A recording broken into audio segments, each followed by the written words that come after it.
Hello my friends. तो हम 2016 का पेपर देख रहे थे, ठीक है। तो इसमें हमने कौन कौन से क्वेश्चंस देख लिए हैं, ठीक है। तो क्वेश्चन नंबर हमने 2 का डी के दोनों पार्ट देख लिए हैं और फोर्थ का डी देख लिया है, ठीक है। तो हम इसका सेकंड पार्ट जो है, जो इसका दूसरा क्वेश्चन है, उसको देखने जा रहे हैं। एंड ये वाला an air condition auditorium is to be maintain, ठीक है। तो जो भी क्वेश्चंस हैं वो इसकी जो प्लेलिस्ट है उसमें पड़े रहते हैं, ठीक है। तो आप वहाँ से जाके इसको देख सकते हैं, ठीक है। मैंने सारे ईयर्स के क्वेश्चन सॉल्व कर दिए हैं, 2016, 17, 18, 19, इस तरह से। तो आप हर एक न्यूमेरिकल को एक बार ज़रूर से प्रैक्टिस कर लीजिएगा बिफोर एग्ज़ाम, ठीक है। तो जो होपफुली जो भी न्यूमेरिकल आएगा एग्जाम में उसको आप कर पाएंगे, ठीक है। तो हम इस न्यूमेरिकल को देख लेते हैं। एक एयर कंडीशन ऑडिटोरियम है, उसको हमें मेंटेन करना है 27 डिग्री सेल्सियस डीबीटी और 55% रिलेटिव ह्यूमिडिटी, ठीक है। जो एम्बियंट कंडीशंस हैं, जो आउटसाइड की कंडीशन है वो कितनी दी हुई हैं, 39 डिग्री सेल्सियस डीबीटी और 28 डिग्री सेल्सियस डब्ल्यूबीटी, ठीक है। टोटल सेंसिबल हीट दी हुई है हमें, टोटल सेंसिबल हीट दी हुई है हमें, वो कितनी है, 12 120, ठीक है, 120 0 0 0, ठीक है, किलो जूल पर आवर, ठीक है। और टोटल लेटेंट हीट कितनी दी हुई है हमें, 450 0 0 0, ठीक है, किलो जूल पर आवर, ठीक है। फिर इसने उसमें बोला है कि 60% of the return air is recirculated and mixed with 40% of makeup air after the cooling coil, ठीक है। तो यहाँ पे आप एक बात ध्यान रखिएगा कि इसमें पहले कूलिंग होगी, ठीक है, और उसके बाद रिटर्न एयर मिक्स होगी, ठीक है। तो ये इसमें थोड़ा सा एक इम्पॉर्टेंट पॉइंट है जो आपको ध्यान रखना है कि पहले क्या होगा, पहले कूलिंग होगी और उसके बाद क्या होगा, आपको रिटर्न एयर को मिक्स करना है, ठीक है। तो सबसे पहला इसका पार्ट देख लेते हैं, रूम सेंसिबल हीट फैक्टर। तो जो रूम सेंसिबल हीट फैक्टर होता है, ये बेसिकली रेशियो होता है, किसका रेशियो होता है, room sensible heat divide by room sensible heat plus room latent heat, ठीक है। तो ये तो इजी है, आप सिंपली इसमें निकाल सकते हो, 12000 डिवाइड बाय 12000 प्लस 45000, ठीक है। तो ये आप सॉल्व कर लेना। तो इसकी वैल्यू आ जाएगी आपकी 0.72, ठीक है। तो ये फर्स्ट पार्ट कर लिया हमने, ठीक है, सिंपल था, इसको हमने कर लिया। सेकेंड पार्ट क्या कह रहा है, condition of air entering the auditorium, ठीक है। तो अब इसके लिए हमें साइकोमेट्रिक चार्ट को यूज करना पड़ेगा, ठीक है। तो condition of air entering the, जैसे सपोज ये एक हमारा ऑडिटोरियम है, ठीक है, और ये एयर है, ठीक है, यहाँ पे मिक्सिंग हो रही है, ठीक है, ये पॉइंट है मिक्सिंग का। ये कॉइल लगी हुई है, कूलिंग कॉइल, ठीक है, ये कूलिंग कॉइल है और ये पॉइंट 1 है। तो एयर पहले आ रही है, पहले वो कूलिंग कॉइल के ऊपर जा रही है, ठीक है, कूलिंग कॉइल। और उसके बाद the air leaving the coil, coil का कुछ टेम्परेचर होगा, ठीक है। इस कॉइल का टेम्परेचर हमें नहीं पता है, जिस जो हम लोग क्या कहेंगे ऑपरेटर्स ड्यू पॉइंट टेम्परेचर, वो अभी हमें नहीं पता है। लेकिन हमें ये पता है कि जो कॉइल से लीव कर रही है उसका टेम्परेचर कितना है, 17 डिग्री सेल्सियस, ठीक है। तो ये पॉइंट 1 है, ये पॉइंट 2 है, ठीक है। 2 के बाद क्या हो रहा है, ये जो एयर है जो यहाँ से आ रही है रूम से, रूम की कंडीशन सपोज हम 4 पॉइंट से रिप्रेजेंट कर देते हैं, ठीक है। तो ये 2 एयर है और 4 एयर है, ठीक है, ये दोनों आपस में मिक्स हो रही हैं और फिर ये रूम के अंदर एंटर कर रही हैं, ठीक है। सपोज ये पॉइंट 3 हो जाएगा, ठीक है। तो 3 से रूम के अंदर एंटर कर रही है और 4 से रूम से बाहर लीव हो रही है, ठीक है, समझ में आ रहा है।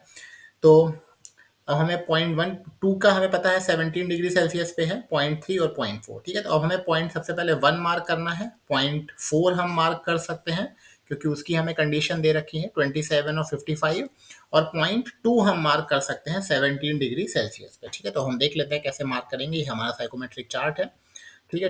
टेम्परेचर हम लिख लेते हैं 39 डिग्री सेल्सियस, 39 डिग्री सेल्सियस और 28 डिग्री सेल्सियस WBT, ठीक है, WBT, ठीक है।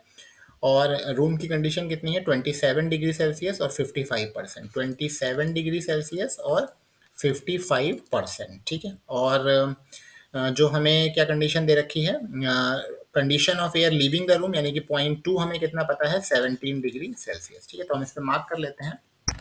सबसे पहले 39 डिग्री सेल्सियस और 28 डिग्री सेल्सियस WT। तो ये हमारी 39 की लाइन हो जाएगी, एकदम सीधी लाइन खींचेंगे। और ये कहाँ पे जानी है हमें? 28। तो ये 30 है, ये 29 है, ये 28 है, ठीक है। तो ये पॉइंट हमारा हो जाएगा पॉइंट नंबर 1, ठीक है। पॉइंट नंबर 4 कितना हो जाएगा? 27 और 55। तो 27 ये है, ठीक है। ये 30 है, ये 29 है, 28 है, ये 27 है, ठीक है। तो 27 से 55 तक जाना है हमें, ठीक है। 55 कहाँ पे होगा? 55 हमें देखना पड़ेगा इसमें कि 55 कहाँ पे लाई कर रहा है, ठीक है। तो ये हमारा 60 है, ये 50 है। तो ये हमारा इसी लाइन के अलोंग जाएगा। 55 कहीं यहाँ पे लाई करेगा, ठीक है। ये पॉइंट हमारा ये 25 है, 26 है। ये एक्चुअली यहाँ पे आएगा, 55 यहाँ पे आएगा, ठीक है। ये वाला लाइन होगी, तो उस वाली लाइन को हम डिलीट कर देंगे। ये वाली लाइन हमारी फाइनल लाइन हो जाएगी, ठीक है। तो इसको मैं डिलीट कर दे रहा हूँ, जो देखने में अच्छी नहीं लग रही है, ये वाली लाइन, ठीक है। दोनों पॉइंट्स मार्क हो गए। अब हम क्या करेंगे? अब हमें एक पॉइंट और पता है ये पता है हमें कि ये जो एयर लीव हो रही है, ये कितने पे लीव हो रही है? 17 डिग्री सेल्सियस पे, ठीक है। जो कॉयल की कंडीशन है वो 17 डिग्री सेल्सियस है। लेकिन अभी हम 17 जो ये कंडीशन है, इसको हम मार्क करने के लिए हमें पहले क्या करना पड़ेगा? एक रूम सेंसिबल हीट फैक्टर की लाइन को ड्रॉ करना पड़ेगा, ठीक है। तो पहले हम एक रूम सेंसिबल हीट फैक्टर जो हमने निकाला था वो लाइन ड्रॉ कर लेते हैं। उसके लिए हमें दो चीज़ें चाहिए होती हैं। कौन सी चाहिए होती है? एक तो रूम सेंसिबल हीट फैक्टर चाहिए होता है, जो हमारा कितना है? 0.72। और दूसरा क्या चाहिए होता है? अलाइनमेंट सर्किल, ठीक है। अलाइनमेंट सर्किल, और ये कहाँ पे होता है? 26 डिग्री सेल्सियस और 50% रिलेटिव ह्यूमिडिटी। 26 कहाँ पे है? ये है 20। मैं अलाइनमेंट सर्किल को अलग लाइन से ड्रॉ कर देता हूँ ताकि वो आपको अलग से दिखे। ये हमारी 26 की लाइन रहेगी। ओहो, जस्ट वेट, इसको डिलीट कर देते हैं, ठीक है। 26 डिग्री सेल्सियस और 50% की रिलेटिव ह्यूमिडिटी, ठीक है। तो ये हमारा 26 हो जाएगा और 50% की रिलेटिव ह्यूमिडिटी, ठीक है। हमें 50% की रिलेटिव ह्यूमिडिटी देखनी पड़ेगी, कहाँ पे लाई कर रही है? ये है हमारी यहाँ पे, ठीक है। तो ये हमारा क्या हो जाएगा? अलाइनमेंट सर्किल, ठीक है। ये हमारा हो जाएगा अलाइनमेंट सर्किल, ठीक है। सबसे पहले हम क्या करेंगे? हम एक रूम सेंसिबल हीट फैक्टर जो है हमारा 0.72, ये है यहाँ पे, ये 7 है, ये 0.72। तो यहाँ से एक लाइन ड्रॉ करेंगे इस अलाइनमेंट सर्किल को टच करते हुए, इस पॉइंट को टच करते हुए, ठीक है। सबसे पहले आप एक ये वाली लाइन ड्रॉ कर लेना। फिर इसके बाद यहाँ से एक लाइन पैरेलल खींचना, इसी लाइन के पैरेलल में, ठीक है, इसी लाइन के पैरेलल में। और देखना कि ये यहाँ कहाँ पे स्ट्राइक कर रही है, ठीक है। इस तरह से आप एक लाइन ड्रॉ कर सकते हैं। इसके बाद हम क्या करेंगे? इसके बाद हम जो हमें 17 डिग्री सेल्सियस दिया हुआ है, हम यहाँ से एक लाइन ड्रॉ करेंगे 17 डिग्री सेल्सियस की स्ट्रेट, ठीक है। अभी हम आउटलेट कंडीशन मार्क करने की कोशिश कर रहे हैं, ठीक है। ये 17 डिग्री सेल्सियस की, ये इस तरह से जाएगी। अब हम अपनी ये वाली लाइन जो है इसको ड्रॉ कर सकते हैं। इसको आप ड्रॉ कर लीजिए इस पॉइंट को क्रॉस करते हुए, जहाँ पे ये स्ट्राइक कर जाएगी इस लाइन से, वो हमारा पॉइंट हो जाएगा। क्या देख लीजिए ये एकदम एक्यूरेट में आ रही है कि नहीं, ठीक है। तो इस तरह से हम हमारा पॉइंट जो है, ये हमारा पॉइंट कौन सा हो जाएगा? ये पॉइंट हो जाएगा हमारा पॉइंट 2, ठीक है। तो हम सारे पॉइंट्स अपने लिख देते हैं यहाँ पे, ठीक है। एक मिनट, ओके। तो ये हमारा पॉइंट 1 है, ठीक है। ये पॉइंट 1 है, एक, और तो ये हमारा पॉइंट कौन सा है? ये पॉइंट है 1, ठीक है। ये पॉइंट है हमारा 4, ठीक है। ये पॉइंट है हमारा पॉइंट नंबर 2, ठीक है। ये पॉइंट है पॉइंट नंबर 2, ठीक है। तो उसने हमसे क्या पूछा है? उसने हमसे पूछा है condition of air entering the auditorium. तो अभी हमें ऑडिटोरियम के अंदर जो एंटर हो रही वो कंडीशन नहीं पता है। उसको निकालने के लिए हमें क्या करना पड़ेगा? हमें इस रिलेशन को यूज करना पड़ेगा। 60% of return air is recirculated and mixed with 40% of the makeup air, ठीक है। तो मेकअप एयर कौन सी है? 60% of the return air. Return air कौन सी है? 0.4 की जो एयर है। मेकअप एयर कौन सी है? जो 0.2 की है। तो हम पहले 0.2 के करस्पॉन्डिंग एंथैल्पी देख लेंगे। यहाँ से आप एक स्ट्रेट लाइन ड्रॉ कर लीजिए और ये जो यहाँ कहीं पे स्ट्राइक करेगी तो यहाँ से आप एंथैल्पी देख सकते हैं। सपोज ये आ रही है आपकी, इसको आप देख लीजिए, तो ये आपकी सपोज आएगी, ये वाला पॉइंट यहाँ ऊपर स्ट्राइक करेगा, ये 40 है तो 45 हम मान सकते हैं, ठीक है। तो इस पॉइंट को 45 मान लीजिए, और ये वाली जो एंथैल्पी है ये आपकी जाएगी इस लाइन के अलॉन्ग, इसको आप मान सकते हैं 50 मान सकते हैं, ठीक है। तो आप यहाँ से इस पॉइंट के अलॉन्ग एंथैल्पी देख सकते हैं। यहाँ से इस लाइन से अगर हम एक लाइन ड्रॉ करें, ठीक है, तो ये करीब यहाँ पे स्ट्राइक कर रही है, ठीक है। तो ये पॉइंट हमारा कितना हो जाएगा, इसको देख लेते हैं। ये पॉइंट हो जाएगा हमारा 58, और ये वाला जो पॉइंट हो जाएगा, इसको मैं डिलीट करके सही से लिख देता हूँ, ठीक है। ये इसको हटा देते हैं, ठीक है। ये तो यहाँ से हम दोबारा से एक लाइन ड्रॉ कर लेते हैं। ये पॉइंट हमारा पॉइंट 2 है, ठीक है। तो यहाँ से हम एक लाइन ड्रॉ कर लेते हैं यहाँ तक की, ठीक है। सपोज ये यहाँ पे स्ट्राइक कर रही है, तो ये पॉइंट हो जाएगा हमारा, ये 45 है, और ये हमारा कितना है, ये हमारा 58 है, ठीक है। तो ये वाला जो पॉइंट हो जाएगा हमारा, इसको मैं लिख लेता हूँ यहाँ पे, ठीक है। ये हमारा हो जाएगा 58,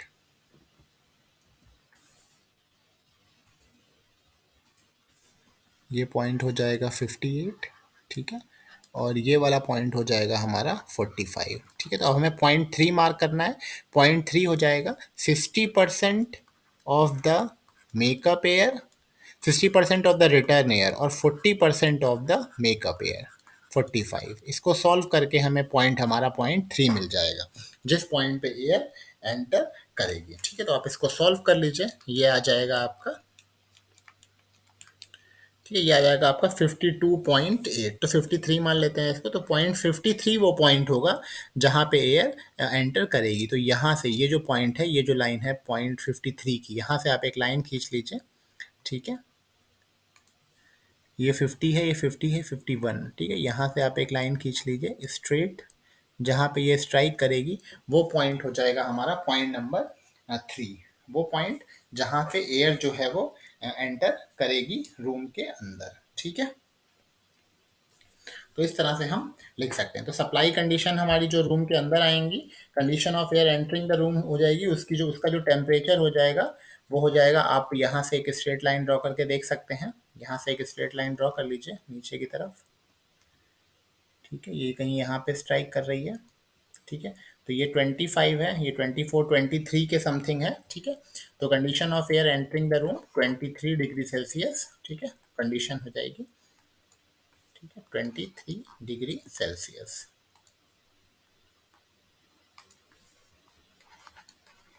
now amount of makeup air. अब मेकअप एयर कितनी, मेकअप एयर का अमाउंट क्या है, अमाउंट मेकअप एयर है कितनी 40%। तो अगर हम टोटल टोटल एयर निकाल लें तो उसका जो 40% हो जाएगा वो क्या हो जाएगा, मेकअप एयर, ठीक है। तो वो भी हम निकाल लेते हैं। तो उसको निकालने के लिए हमें क्या करना पड़ेगा, ये जो पॉइंट है, ये जो पॉइंट है हमारा H3, ये जो पॉइंट, इसको पॉइंट को कहेंगे 3, ठीक है। ये पॉइंट है 3। तो H3 के करस्पॉन्डिंग एंथैल्पी कितनी आई थी हमारी 53, ठीक है। तो जो लोड हो जाएगा हमारा वो कितना हो जाएगा 58 माइनस 53, ठीक है, डिवाइड बाय, सॉरी ये हमारा, इसको मैं पूरा डिलीट कर देता हूँ, ठीक है। तो जो हमारा टोटल जो रूम है, टोटल रूम का लोड कितना है 120 this plus 4500 divide by H4 minus H3। यहाँ से हमें क्या मिल जाएगा, टोटल मास ऑफ सप्लाई है। तो ये कितनी हो जाएगी हमारी, इसको आप सॉल्व कर लीजिए, ठीक है। और H4 हमें कितना दिया हुआ है, H4 है हमारा 58, H4 है 58, और H3 है हमारा 53, ठीक है। H4 58 है और H3 हमारा 53 है, ठीक है। तो डिवाइड कर दो आप 58 में से 53, ठीक है। तो आपको जो टोटल एयर सप्लाई हो जाएगी वो आपको मिल जाएगी, ठीक है, अराउंड 33,000 kg पर आवर, ठीक है, kg पर आवर, ठीक है। तो ये करने के बाद आपको इसके बाद आपको क्या निकालना है, मेकअप एयर कितनी हो जाएगी 40%। तो 40% of total amount of air, ठीक है। तो इसका 40% कर लीजिए, तो आपको सप्लाई एयर मिल जाएगी, ठीक है, जो हो जाएगी 13,200, ठीक है। फिर इसके बाद ऑपरेटर्स ड्यू पॉइंट टेम्परेचर चाहिए। तो ऑपरेटर्स ड्यू पॉइंट टेम्परेचर हो जाएगा जहाँ पे ये वाली ये वाला जो पॉइंट है आपका, ये क्या हो जाएगा आपका ऑपरेटर्स ड्यू पॉइंट टेम्परेचर। तो इसका टेम्परेचर आप देख सकते हैं, ये 10 है, ये 11 है, ये 12 है, और ये समथिंग 13 है। ठीक है, तो 13 डिग्री सेल्सियस क्या हो जाएगा operators due point temperature. Bypass factor कितना हो जाएगा? बाईपास फैक्टर हो जाएगा ये आपका 13 है, और ये वाला टेम्परेचर है, इसको आप देख लीजिए, ये वाली लाइन है। ठीक है, ये इस वाली लाइन के अलॉन्ग है 15 और टू 17। ठीक है, तो 17 माइनस 13 डिवाइड बाय 13 माइनस ये जो है इनिशियल टेम्परेचर। ठीक है, तो इनिशियल टेम्परेचर इसमें कितना है हमारा 39 डिग्री सेल्सियस। ठीक है, तो ये हो जाएगा 39, तो 39 minus 17 minus 13 divide by 39 minus 13। ठीक है, तो इसको सॉल्व कर लीजिए, तो वो आपको बाईपास फैक्टर मिल जाएगा। ठीक है, तो ये 0.15 आ जाएगा। ठीक है, तो ये आ जाएगा 0.15। ठीक है, ये हो जाएगा इसका बाईपास फैक्टर। ठीक है, तो ये 13 डिग्री सेल्सियस। ठीक है, तो मैं इसको एक बार डिलीट कर देता हूँ, 0.15। ठीक है, तो बाईपास फैक्टर कितना हो जाएगा? 0.15। ऑपरेटर्स ड्यू पॉइंट टेम्परेचर कितना हो जाएगा? 13 डिग्री सेल्सियस। और मेकअप एयर कितनी हो जाएगी? ये हो जाएगी 0.4 इंटू 33,000। ठीक है, इसे आप सॉल्व कर लीजिएगा। Condition of air entering the auditorium, ये हो जाएगी रिप्रेजेंटेड बाई 0.3, जो भी 0.3 की कंडीशन हो 0.3, और रूम सेंसिबल हीट फैक्टर 0.72। ठीक है, तो होपफुली आपको न्यूमेरिकल समझ में आएगा। मैं आपको फिर से बता देता हूँ, ये एक रूम है। ठीक है, और इस रूम में जो एयर एंटर हो रही है, ये एक क्वाइल है। ठीक है, ये है आउटसाइड एयर 0.1, ये एक क्वाइल है। ठीक है, तो तो जो एयर है आउटसाइड की, वो पहले क्वाइल के संपर्क में आ रही है, जिसका टेम्परेचर कितना है? Operators due point temperature. ठीक है, ऑपरेटर्स ड्यू पॉइंट टेम्परेचर। इसके बाद क्या हो रहा है? इस कॉइल के संपर्क में आएगी, तो उसका टेम्परेचर ड्रॉप हो जाएगा, जो कि पॉइंट होगा 2। तो अब ये जो 2 है, ये मिक्स हो रही है एक मिक्सिंग चैम्बर में। उस मिक्सिंग चैम्बर में दो एयर आ रही है, एक 0.2 पे और एक इस रूम की एयर। ठीक है, जिसकी कंडीशन है पॉइंट नंबर 4। जिसकी कंडीशन कौन सी दी हुई है? ये वाली 27 और 55, जो मैं इसे ऐसे मार्क कर देता हूँ। ठीक है, तो ये कंडीशन दी हुई है। और 0.1 की कंडीशन कौन सी दी है? ये वाली 39 और 28। ठीक है, इसको मैं इस तरह से मार्क कर देता हूँ। ठीक है, तो अभी आपको और अच्छे से समझ में आ रही होंगी। ठीक है, 0.2 पे आती है, फिर दोनों मिक्स होती हैं, और ये जाती है पॉइंट नंबर 3 पे। ठीक है, तो और 3 की कंडीशन निकालने के लिए आपको क्या यूज करना है? 60% of the return air and 40% of the, यानी कि 0.6 of H4 plus 0.4 of H2। ठीक है, ये आपको यूज करना है, इससे आपको 3 की कंडीशन मिल जाएगी। और 2 का जो टेम्परेचर है वो कितना है? 17 डिग्री सेल्सियस। ठीक है, तो ये आप इसे समझ भी गए होंगे, ऑपरेटर्स ड्यू पॉइंट टेम्परेचर 13 है और ये 17 है। ठीक है, तो होपफुली आपको न्यूमेरिकल समझ में आया होगा, आपको अच्छा लगा होगा। अगर आपको समझ में आया है तो आप इसे लाइक करिए और सब्सक्राइब करिए। ठीक है, और अगर आपको कोई डाउट है तो आप कमेंट बॉक्स में कमेंट कर सकते हैं। ठीक है, तो 2016 का अगर हम पेपर देखें तो इसमें ऑलमोस्ट सारे ही न्यूमेरिकल्स हो गए हैं। ठीक है, बस दो न्यूमेरिकल्स और बचे हैं। ठीक है, ये वाले ठीक है, तो ये पेपर है इसका। तो इसमें डी और ये दोनों न्यूमेरिकल्स बचे हैं। ठीक है, तो इनको मैं कल अपलोड कर दूंगा, तो आपका 2016 का पेपर कंप्लीट हो जाएगा। ठीक है, तो आप सारे पेपर्स की प्रैक्टिस करते रहिए और रेफ्रिजरेशन में अच्छा करिए। Okay okay, thank you.